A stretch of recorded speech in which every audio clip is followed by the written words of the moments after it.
Welcome back to Restorative Grief with Mandy Capehart. You're listening to episode 13, titled 3 Lessons from Prolonged Grief.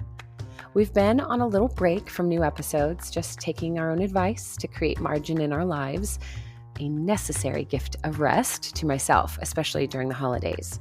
But this week, we're back with a conversation about what happens when grief lingers a little longer than we'd hoped. This past week was an anniversary I loathe, but still celebrate. 9 years ago, my husband's best friend died after a very difficult battle with a brain tumor. His wife and children are still dear friends and live nearby.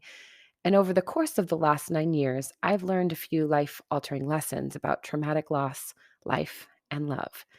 So I want to spend a few minutes today sharing those lessons with you because this is the kind of loss humans do not know how to navigate. As grievers, our losses never leave us. There is some resolution and often restoration, but that doesn't mean we no longer have heavy, horrible days to mark on the calendar. But when grief endures like love, the world needs a definition. Recently, the phrase prolonged grief came into play, and no less than 5 of my friends sent me the same article about prolonged grief, which felt wonderful. The article didn't present anything new conceptually, but the phrase prolonged grief is new, at least in the medical profession. So let me explain. Previously, the diagnosis of prolonged grief was termed complicated grief. I have a lot of issues with this phrase because it suggests that grief is a disorder that needs fixing, along with this idea that something is wrong with us. But of course, something is wrong. We're brokenhearted. We've lost something or someone central to our lives, to our identities, to who we are, and making sense of life in the aftermath is confusing at best. There are many people I know who actually appreciate the acknowledgement and inclusion of grief as a disorder because it does make a little sense for them of what just seems confusing. However, I do believe that labeling grief as a medical condition distracts us from the reality that grief is a part of life. It's completely typical, fully expected, and natural to grieve deeply, even for the long haul. I think what helps us more is fewer diagnoses and more education and honest, awkward conversation about loss, death, dying, recovery, and all of the pain in between. Because what happens after the immediacy of our loss is that we are suddenly face to face with so much more than we expect, so much more than we expected. Grievers carry the burden of a multitude of secondary losses, especially years down the road. And unless you've experienced the death of a close loved one, you may not understand what secondary losses are and how impactful they can be on your daily life. But that's exactly it. Secondary losses are not easily explained away as complicated or prolonged. To me, all grief has a potential to interrupt our ability to navigate our lives, to interact with others, and to find joy in the daily moments. We are a culture obsessed with good vibes, affluency, prosperity, and wishful thinking. But these principles neglect the reality of life, that it is complicated and often feels prolonged when the circumstances are not so pleasant. But life is worth all of the discomfort and awkwardness that comes with it. And I believe more grief literacy will equip us as humans to navigate our losses differently and with more intention. Just like the article mentioned above points out, when grievers were given a sort of diagnosis, when their ongoing pain was given a name, they felt seen. They were no longer alone. And they realized others were starting to understand what they themselves were still going to be working and learning about for the rest of their lives. Helping others to see grievers and how the loss continues years down the road is bringing healing to our broken hearts. So that's exactly why we're going to talk about it today. The simple act of continuing to acknowledge a loss, even a decade after the event itself, continues our internal restoration. New awareness leads us to making new decisions and taking new actions, and that will lead us to prolonged healing as well. So, to that end, I want to present 3 somewhat simple lessons from the last decade that I've taken from walking alongside my beautiful friend and her children as they make sense of their loss. Lesson 1: life goes on, and so does our loss. As my friend will tell you, she didn't get much of a choice in how life happened around her. When her husband died, I know she was not ready to raise two little kids on her own. She relied on those of us in her community and close circle of friends, her family, and her in laws.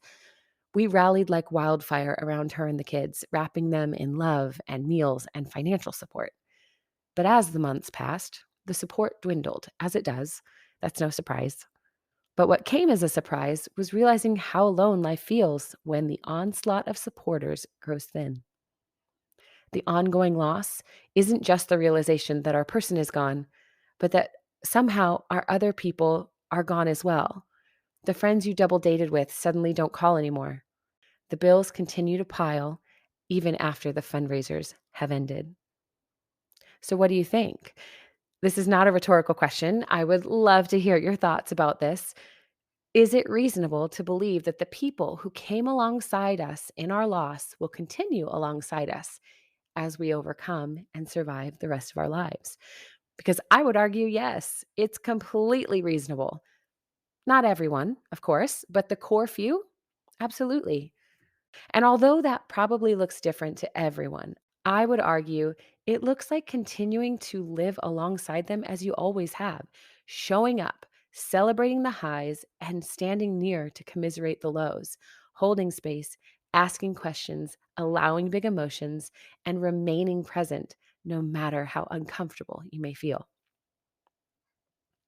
Lesson 2: notice the special things and make sure they happen.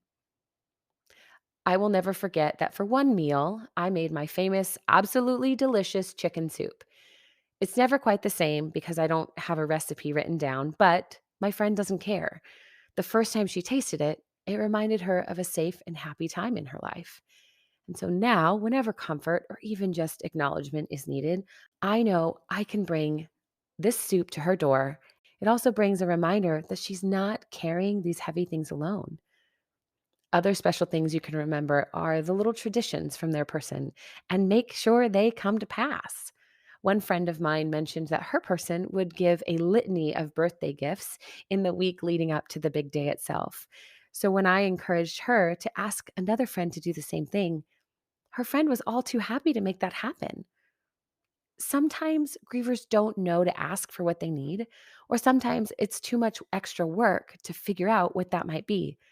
So if you're willing to say, let me know what you need, then be on the lookout for those special moments that maybe aren't foundational needs, but still make the biggest difference. Lesson 3: do not avoid anniversaries. In the year my mom died, everything became an anniversary. I didn't realize that would happen until I was assessing all of my own secondary losses, all the things and places in life that were no longer an option now that she was gone. That year, I actually met a new friend who had also lost her mom a few years before. She met me between the months of my mom's passing and my own birthday. And despite being a brand new friend, she showed up on my birthday. She brought thoughtful, sweet, wonderful gifts, but mostly she brought the acknowledgement that this too was a new anniversary. This was the first birthday without my mom in the world. I was gearing up for it to be an awful day, and yet because someone knew how to love me, even though she was new in my life, I was able to recognize the pain I felt without allowing it to consume the day itself. No one wants to allow grief to overtake milestones and future memories, but because our losses are often ongoing, we grievers can feel like drowning even as they approach. Doing your best to get into the trenches with us, as long as we're cool with it, is an act of generosity you can only understand if you've experienced the gift of presence from another at some point in your life. Grief sucks. There's never a day that grief will feel awesome, but it can feel different with time and intention and people who make it their business to get uncomfortable on our behalf. As grievers, we want to know that even as our losses go on, our lives are not forgotten by everyone around us because they're too scared to show up in the middle of our messy, hurting life. We notice that time is passing, that the person is still here, fighting to be seen, known, and loved. We recognize little things that make their day brighter, and for the love, we celebrate the worst days with them so that they can always remember they are not celebrating or mourning alone.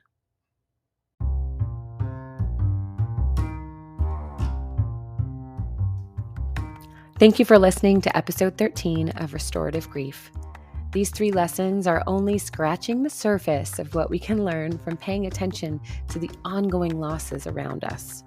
With every day, there seems to be yet one more thing, if not many, that grieve our already tender hearts. But if you really want to be a person who can recognize ongoing grief and show up for someone, then you have to start with how you approach your own losses. Do you practice compassion toward yourself? Are you able to see your brokenhearted places and offer mercy? Or are you too busy pretending you're fine and muscling through? Are you honest with the safe people in your life when they ask what you need? Or do you believe that no one is safe? Are you the person willing to be a safe place for another to land? Then be generous with your own heart when you too need a little more tenderness. Thanks for listening, and I'll see you next week.